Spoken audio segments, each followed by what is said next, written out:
Good morning students. Welcome you to 10th standard English class. In today's video, we are going to see the remaining part of the unit 5 supplementary lesson A Day in 2889 of an American journalist written by Jules Verne. Before that, we'll recall the previous part of the lesson. The story speaks about the people of the 29th century.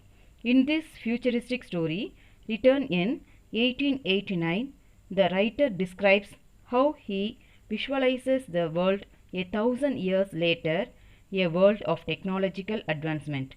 We have seen about phototelephone. It is another great triumph of science.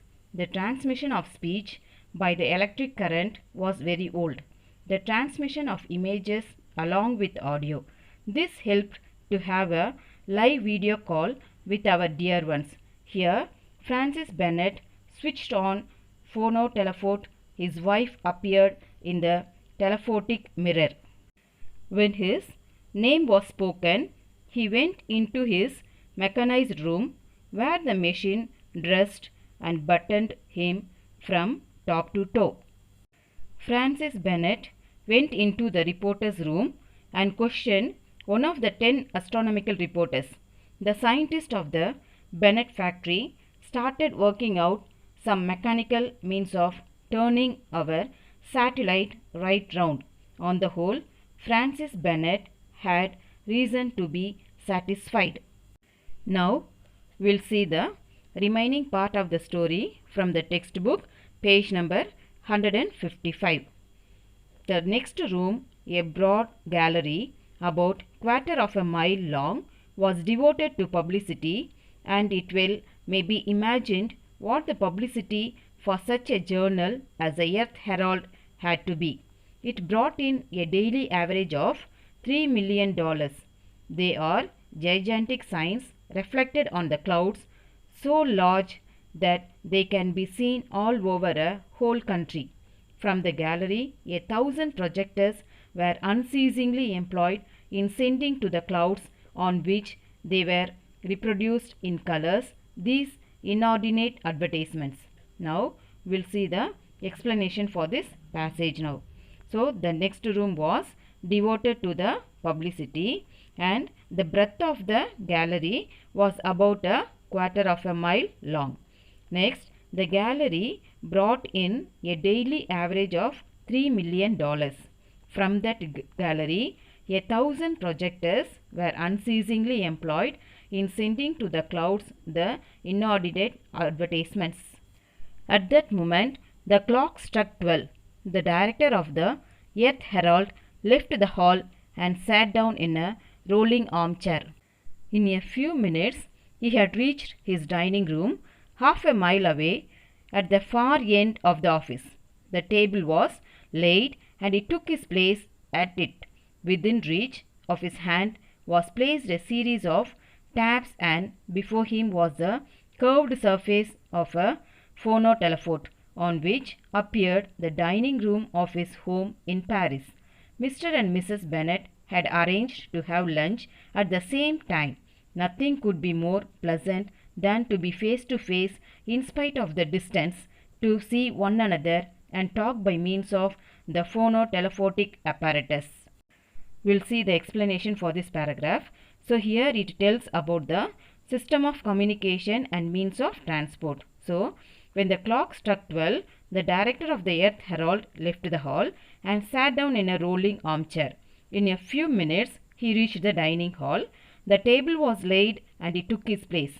On the phonotelephone, their dining room appeared. Mr. and Mrs. Bennett had arranged to have lunch at the same time. In this picture, we can see food coming through a network of pneumatic tubes. Though the system was expensive, the cooking was better, and Francis Bennett is using this apparatus. Next paragraph. Like everybody else in easy circumstances nowadays, Francis Bennett, having abundant domestic cooking, is one of the subscribers to the Society for Supplying Food to the Home, which distributes dishes of 1,000 types through a network of pneumatic tubes. This system is expensive, no doubt, but the cooking is better. So, not without some regret, Francis Bennett was lodging in solitude.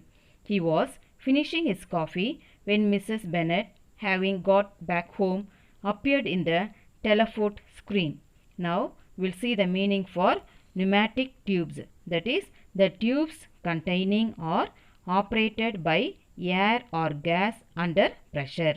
Now we'll see the explanation for this paragraph. That is, how was in this paragraph we are going to see how food was served to him. So the table was laid and within a reach of his was placed series of taps. Then Francis Bennett is one of the subscribers to the Society for Supplying Food to the Home, which distributed dishes of 1,000 types through a network of pneumatic tubes.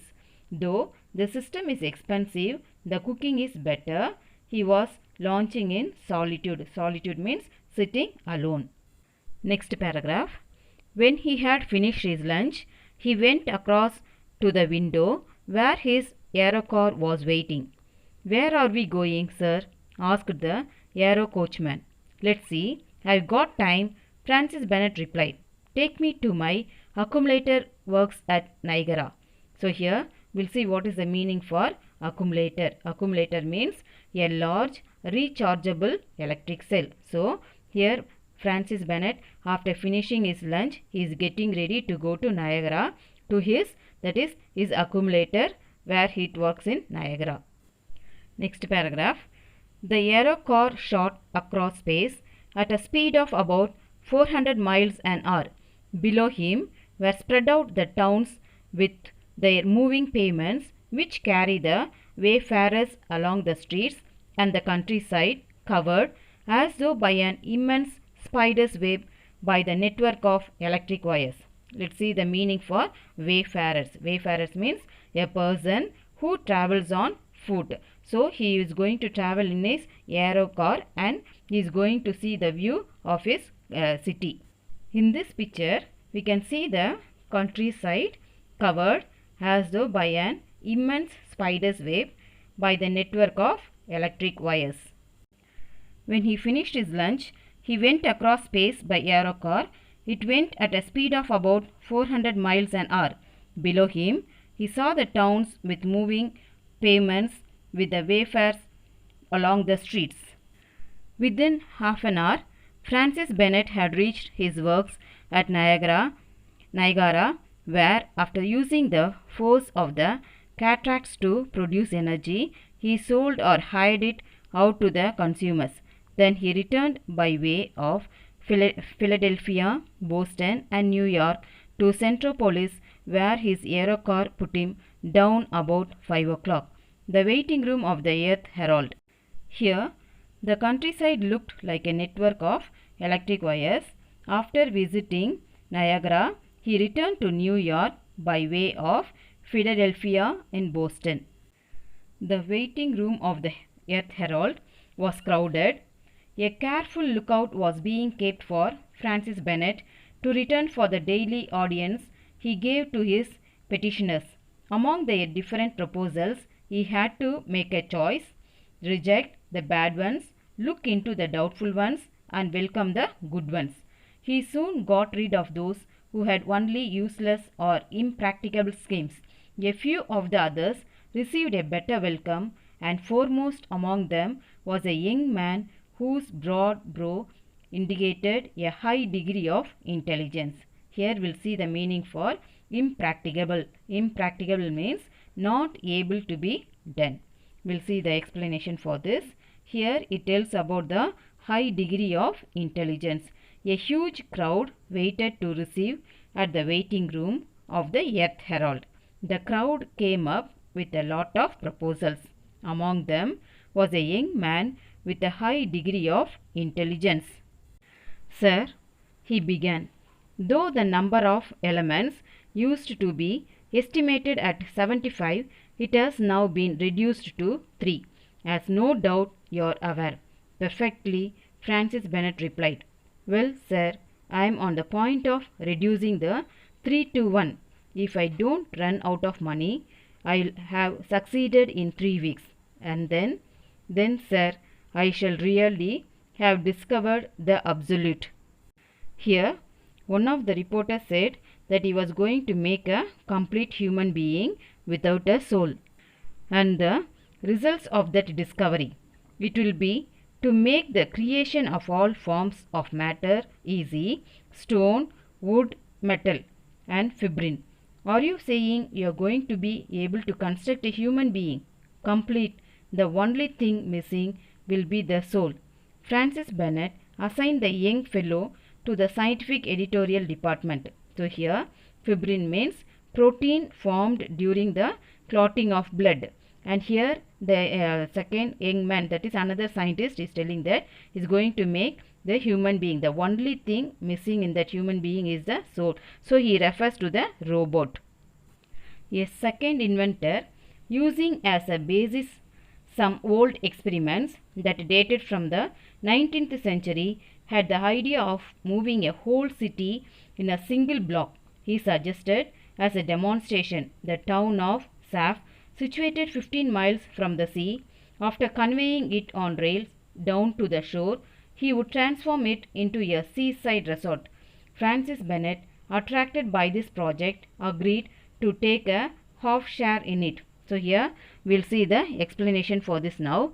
Here Francis Bennett assigned him to the scientific editorial department of his journal. The second visitor came up with the idea of moving a whole city in a single block. He would transform into a seaside resort. Next paragraph. The proposals heard and dealt with, Francis Bennett went to stretch himself out in an easy chair in the audition room. Then, pressing a button, he was put into communication with the central concert.